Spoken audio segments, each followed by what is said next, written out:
Okay, I want us to get to the panel. And so I'm going to be super quick, and I'm going to walk just to make your life hard.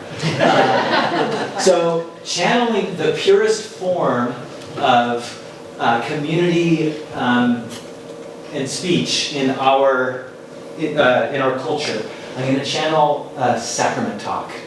And at the beginning of every sacrament talk, you have to tell the story of why you were asked to give that talk, right? And so when Liz asked me to talk here today, first of all, it was in June. And so I thought, oh yeah, great, perfect. Of course I'll do it. And then I found out that it was about quilts. And it's like, what a stupid way to try to represent something. It's the hardest way to make to make something, right? It's one of my biases as a scientist, right? Looking for a practical solution. And I'm so grateful that you asked me to do this. And I'm so grateful for all of the people who have spoken and all of you for being here. Because what an amazing experience. And the thing that happened to me as an ecologist was these pieces of art capture what I think are the most important truths that we are facing as a species in the Anthropocene. And I just, piece after piece after piece, felt like this is teaching these things better than I ever could through my scientific lens.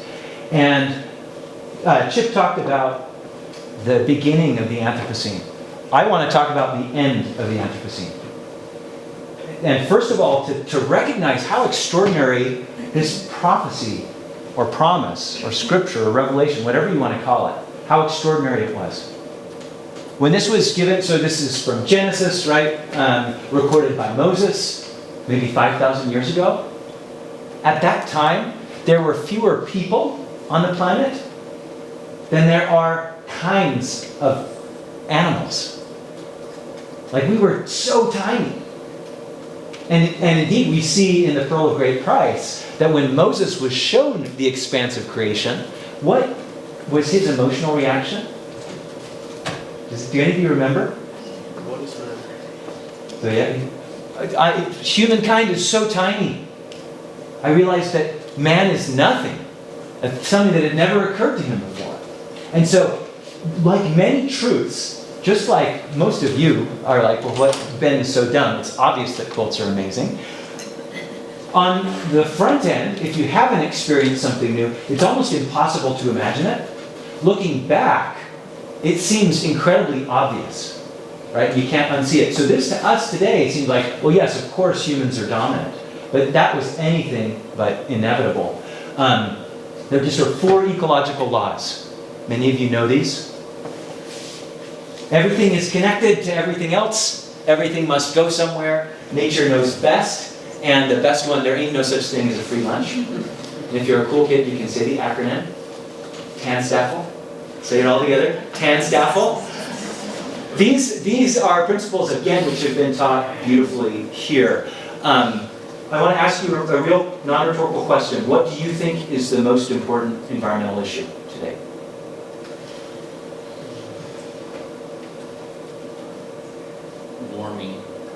Warming? Air pollution, fossil fuel consumption.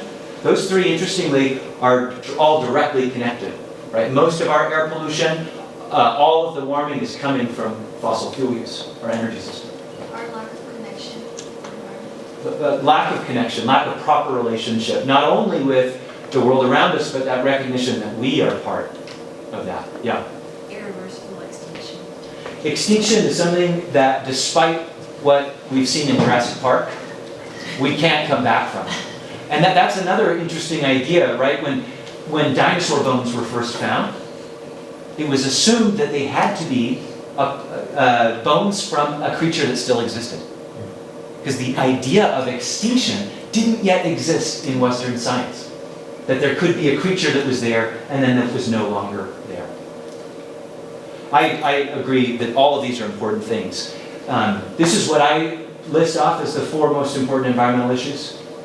Environmental pollution affecting humans, decline of other life on Earth, the disruption of Earth's great cycles, and climate change.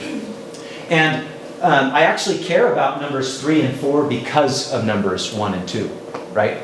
My values are the human family, the other incredible life that only exists here, And the reason why disruption of the Earth's cycles and climate change matter are because of how they influence people and other life, right? And I won't go through all the details, but I do want to spend just a minute on this graph. Because many of us automatically connect malnutrition with our morals. We see a family who's starving, and we recognize, as a Christian, as a Buddhist, as a Muslim, as a humanist, I can't let that happen, right? But we haven't yet universally connected our environmental stewardship with that moral center. And yet, it is the #1 cause of preventable death in the Earth system. 1 in 4 lives ends prematurely because of our improper relationship with the world around us. So it's just absolutely immediate. And using this metaphor of extinction, this isn't something that we address sometime in the future, right? It is too late for that person, for that family, for that community. Let me skip over this so we can get to the thing. But don't get lost in the numbers. This is a picture of my mom who's here, the coolest lady in the house. And here she is teaching my daughter Naomi. And so you hear 15 million premature deaths, but these are 15 million lost opportunities, degraded and harmed lives. And we can flip it around and say, as we transform our relationship and heal our connection with the earth, then that's 15 million more lives that are here to help imagine a new way of living that is positive, that's a part of this. Okay, and I think I'll skip to this one last idea. Okay, so we've got 2 ways that the Anthropocene can end. The Anthropocene can end in a great ball of fire and conflict. Right? We're facing, things are not only changing more rapidly than they ever have before, the rate of change, all of the derivatives of those lines are going up. And so we can allow the Earth, this is from the same Stockholm Center for Sustainability that Chip was talking about, we can allow the Earth to slip off into an unprecedented place. Sometimes it's called a hothouse Earth. This has existed sometimes in the past, no ice. If we look at the currently destabilized ice sheets, not the ones that will be destabilized by the end of the century, the ones that are in full-on meltdown now, we're talking 30 to 50 feet of ocean level rise that's locked in. So it's not enough just to stop making things worse. We have to restore Earth's climate. We have to restore the food webs that we have harmed. And so for me, the way that the Anthropocene needs to end isn't in a ball of fire, though that could happen. It's by going back to the Holocene. And we now have the tools for that. We also have the graphic artists who can make it, help us imagine what it looks like. All we need is a metal car. And actually, the DeLorean looks a lot like the Cybertruck, so maybe that's the vehicle that's going to take us there. But we need to not settle just for mitigation. That's making things less bad.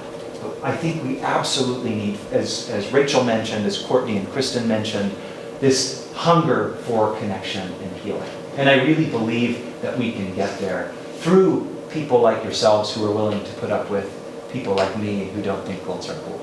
Thank you.